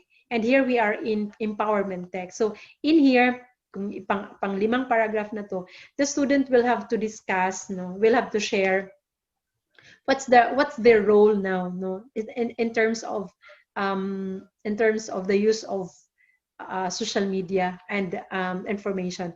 Naglipa na po kasi yung fake news, no, fake news and all, yung mga unvalidated na mga information. So perhaps the students here, kung akong estudyante dito, perhaps it's more on advocacy yung gagawin ko. Advocacy as to bilang isang estudyante, bilang isang kabataan, dapat magiging responsable tayo in the use of social media na hindi tayo magdulot ng takot, no? Kasi you will be spreading, sometimes yung iba kahit ano-ano na lang ang i-share, no?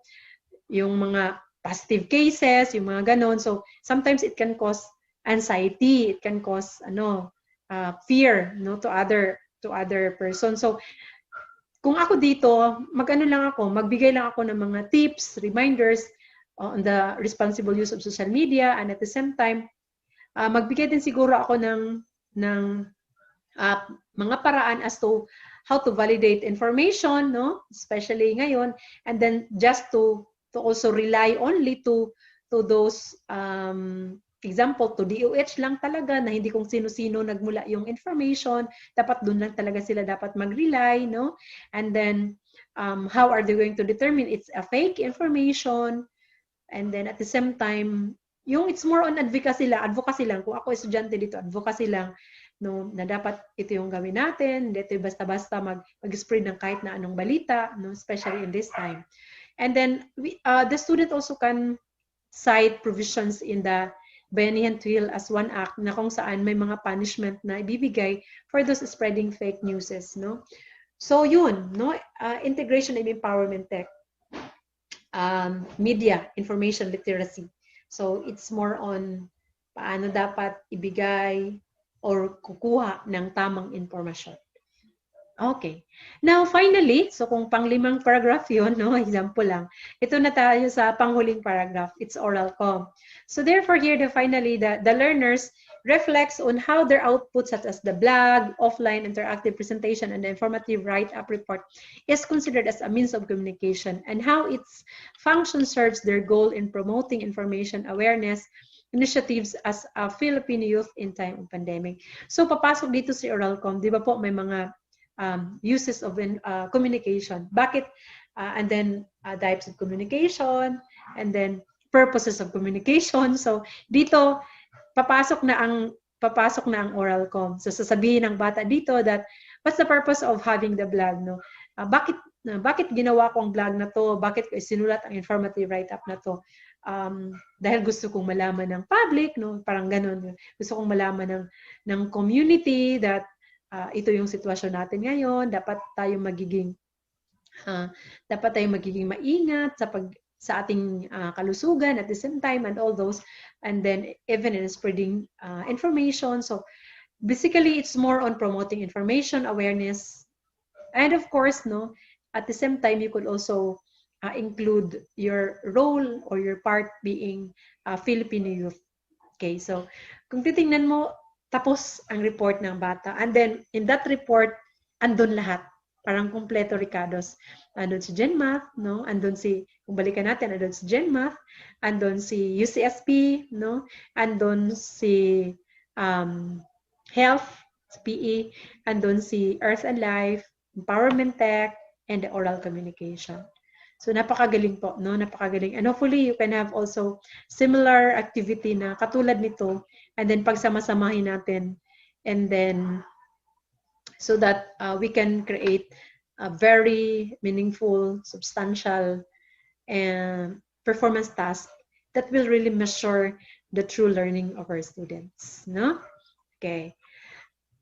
So, after, no, halimbawa, na ipasa na the students submitted already their output. So therefore now the teacher should set realistic expectations and use their professional judgment to find a good balance between what is effective and what is feasible to accomplish remotely. So meaning, reminders pa lang pala to, that we should set realistic expectations. Parang inulit siya, that whenever we give performance task, we should not compromise, no? Hindi ibig sabihin na, okay, kasi walang signal sa amin, ito na lang yung ipagawa ko, no?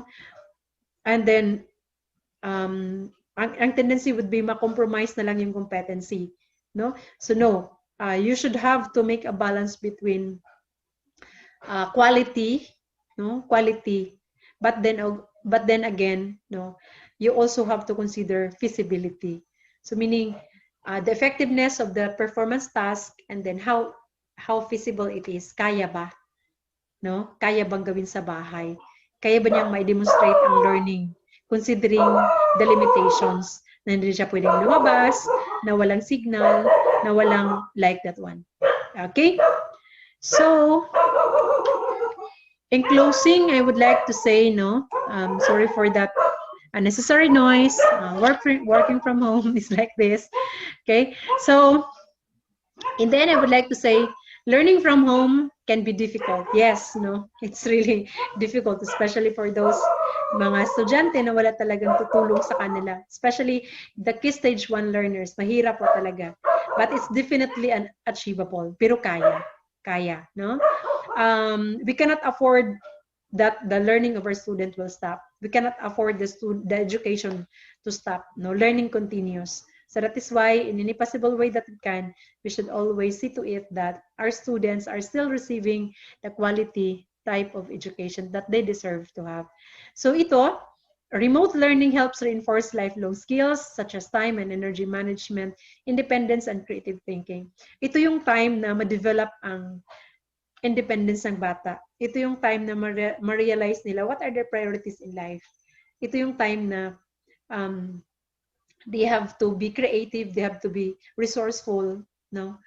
And then ito yung time na they have to realize how important, lalong-lalo na gaano ka-importante ang guro sa buhay nila, no? Gaano ka-importante tayong mga guro sa buhay nila, considering na ngayon experience nila na sila lang at their own. So we really have a lot of realizations with this new normal, with this remote learning.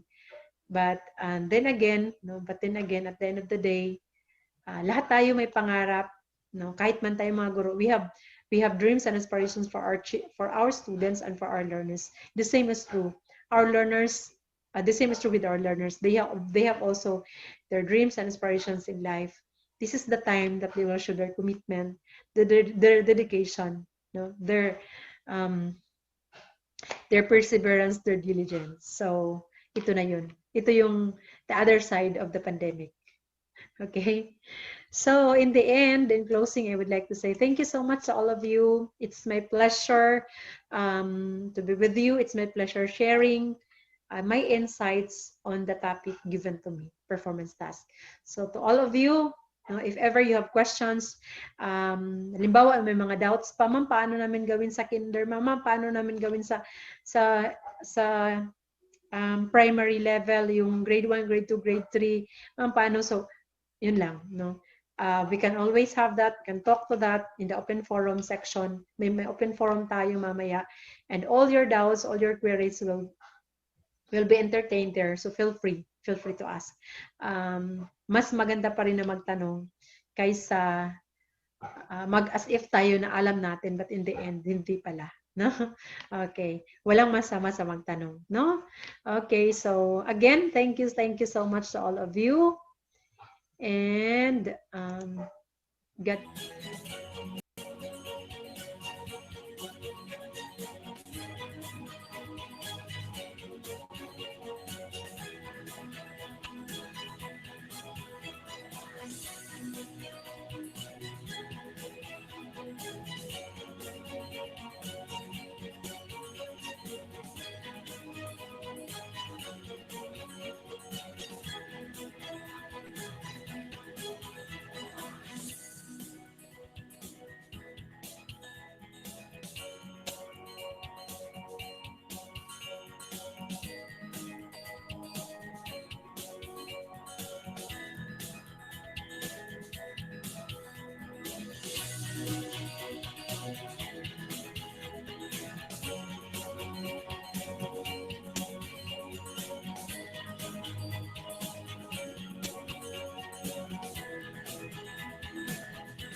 We are resuming in 5.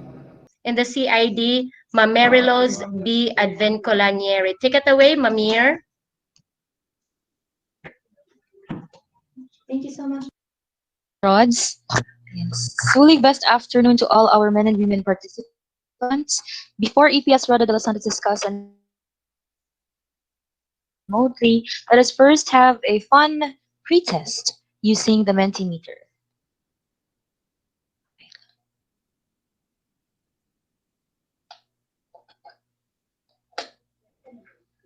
So may I request everyone to log into menti.com, and then when you're already logged in, kindly create your nickname so we can acknowledge you in the leaderboard later.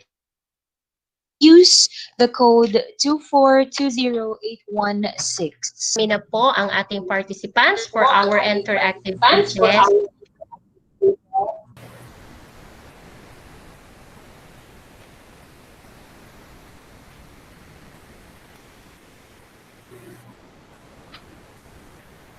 And now, Sir Ron, are we ready for our discussion? No. Okay. According to Doc, I show your face. Okay. Thank you so much. So, our discussion now will focus on conducting assessment remotely. There are two components for our discussion. We have communicating the assessment task to all our interlocutors, or those who are involved in the conduct of the assessment, the parents, teachers, and of course our learners. And the second component of the discussion will be on the record of progress. So these things are very, very essential, especially that we are under the remote learning. So Sir Ron will now be playing the discussion proper, and after mga 20 minutes, we will stop the discussion for us to watch a short video clip on a student's portfolio, and then we will end our discussion. So thank you so much, everyone.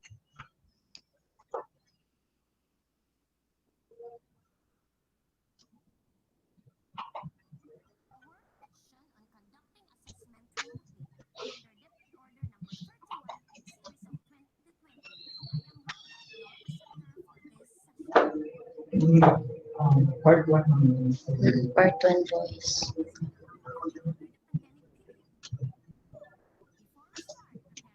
Notebook, your booklet, water, snacks, and of course your patience as we learn together in this. So, there are two things or two components of this session: communicating the assessment task and record of progress. So, in communicating the assessment task, the teacher should ensure that the following details are explained to the parents, to the facilitator. Okay, we will start from the top.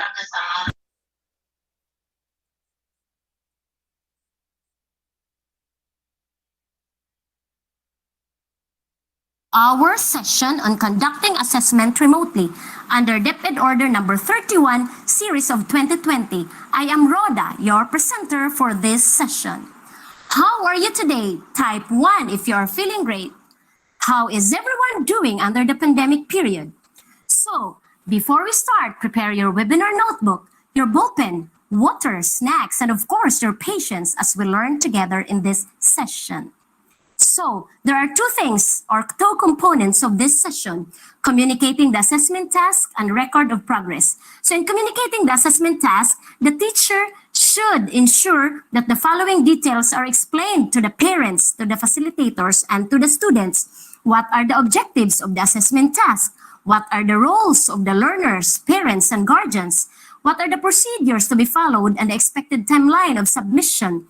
And what are the standards and the rubrics that they need to follow to get the correct answers to the tasks? The teacher must consult the learners and when necessary, the parents, guardians, so that to allow room for adjustments, flexibilities if needed. The record of progress, the collection and recording of evidences of learning is integral for monitoring student learning development. Below are the sample strategies for the purpose of record, self-monitoring tool under the Annex E. So it's very important that the instructions are clear, check-ins, and evidence of learning. So let's now come to the communicating the assessment task. It's very important that in the crafting of assessment tasks in our SLMs, the following principles should be taken into consideration by the teacher. Assessment should be holistic and authentic in capturing the attainment of the MELCs, or the most essential learning competencies. Assessment is integral for understanding student learning and development. A variety of assessment strategies can be employed if necessary with informative assessment taking priority to inform teaching and promote growth and mastery. Assessment and feedback should be a shared responsibility among our teachers, learners, and their families. Assessment and grading should have a positive impact on learning, and our assessment tasks should not stress out, should not burn out, should not burden our learners and parents at home, but it should form part of their holistic development, such as the domains in learning, domains of the learning of a child, which are the following: the cognitive, the affective, and the psychomotor parts. Okay, so we have now the roles of assessment interlocutors. So what do we mean by interlocutors? These are the people involved in assessment, just like the following: the parents, household partners, guardians, support aides in the community, and we have also our para-teachers, learners, our students, and the teachers. So the first part, we have the parents. Their role is on facilitation and feedback, and then diagnostic and development. So for the learners, they are going to track their own progress. So that is on the developmental part. And for the teachers is on the learning outcomes. That is evaluative part. So it's very important that in every assessment task, especially if the assessment task will form part of the portfolio or the summative test, it should be very, very vivid and explicitly explained to our partners at home, to our parents, so that it will really form part of the development of the student. So what are the procedure and expected timelines? So it's very important that we take into consideration, first of all, our learner, who is the heart of our assessment process. So first, the teacher or the entire school should consider the needed evidences. Where can we get that? Based on the feedback of our partners at home. Then brainstorm evidence of understanding using the CPD. So the assessment process in school should really be integrated in the continuing professional development of our teachers so that they can really conduct that during their lax sessions. What are the assessment tasks and the strategies and so on and so forth. And then plan for a task scenario, complete the performance task blueprint. So this is the part. We have the standard, we have the memorandum, we have depth order number 8, number 31 for our standard guides. We have our MELCs as our competency. We have the implied criteria, our agreements, and then we have the task scenario products performances. We can use the grasps so that we can really apply the thematic approach. So all of those should be aligned to each other, those blueprint. So when do we assess? Every after week 4 per month. So in every quarter under the pandemic period, we only have 2 months per quarter. So we started October and then we end our quarter 1 in November. Then we start our quarter 2 on the first day of December. So we really need to to plot our timelines in the distribution of the modules, and then when are we going to give the summative test, and then when are we going to get the feedback from the parents, so that every after summative test, we can adjust our assessment tasks. So remember that our summative tests are not limited only to paper and pencil tests. We can have variety of strategies. So for the standards and rubrics, very, very important in giving grades and remarks to the tasks that we give to our students. So our standards, of course, we have our most essential learning competencies, which is our Bible as of this time. And then we're very, very thankful we have the LMS in our division, or the Lughason, our learning. We have our learning management system, yes, the Lughason, and then we have the rubrics. So very, very important that the rubrics should really target what are the standards, what are the criteria that you are looking for, so that you can really get the authentic assessment result based on the activities or the assessment tasks that you are giving. So the kind of focus for the rubrics, now we have to remember, our dear teachers, that the kind of focus should not really burden our students. So what are the components of progress monitoring? So first of all, it's very, very important that we take into consideration instructional change. Why? So we need to ask ourselves these things. Identify what is working through data. So after the SLMs were given, let us really gather the authentic feedback from our parents. So that is why we have the self-monitoring tool. We have the check-ins